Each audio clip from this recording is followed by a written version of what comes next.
Giant pterosaur found in Utah quarry had 110 teeth and amazingly sharp fangs by Ali Kirschenbaum. In early October, researchers from Utah's Birmingham Young University unveiled the finding of a new species of giant pterosaur. The colossal reptile is believed to have occupied Earth over 200 million years ago throughout the Triassic period, when a large amount of the continents were merged together in the giant C-shaped supercontinent known as Pangaea. The feared predator sported 110 teeth, 80 including 4 fangs, on the lower jaw and 30 on the upper one.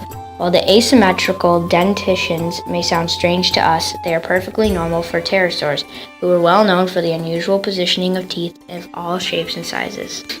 If that does not impress you enough, the airborne reptile also sported a wingspan that measured 4.5 feet, 1.3 meters, or is about as wide as the height of an average 10-year-old.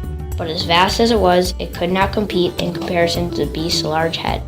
This has led paleontologists to hypothesize that while the reptile could take flight, it could not soar over extensive regions, therefore most likely thrived in areas that were inhabited by trees and other fauna, from where it could without effort scoop up insects and small land-dwelling animals.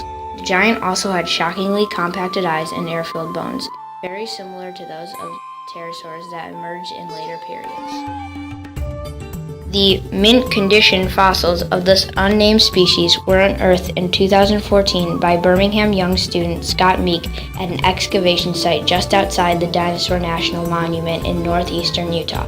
Associate Professor of Geology Brooks Britt, who led the study, says the area where the fossil was found was once an abundant oasis and home to many ancient animals. However, thanks to a severe drought, most died and were engulfed over time in the sandstone.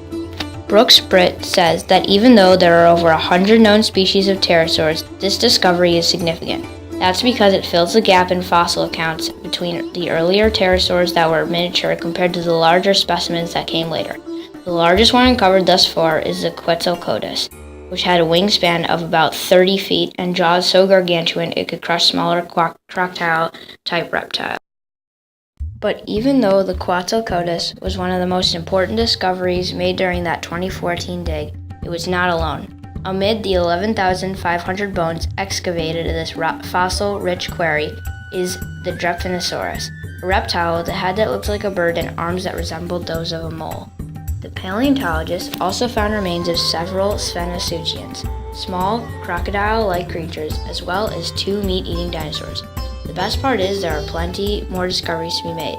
Britt says it is the best collection he has seen in his 5 decades of collecting dinosaur fossils and quips, "It's like Christmas every day." To recap, pterosaurs, winged lizards, inhabited Earth from the late Triassic period to the end of the Cretaceous period, 228 to 66 million years ago.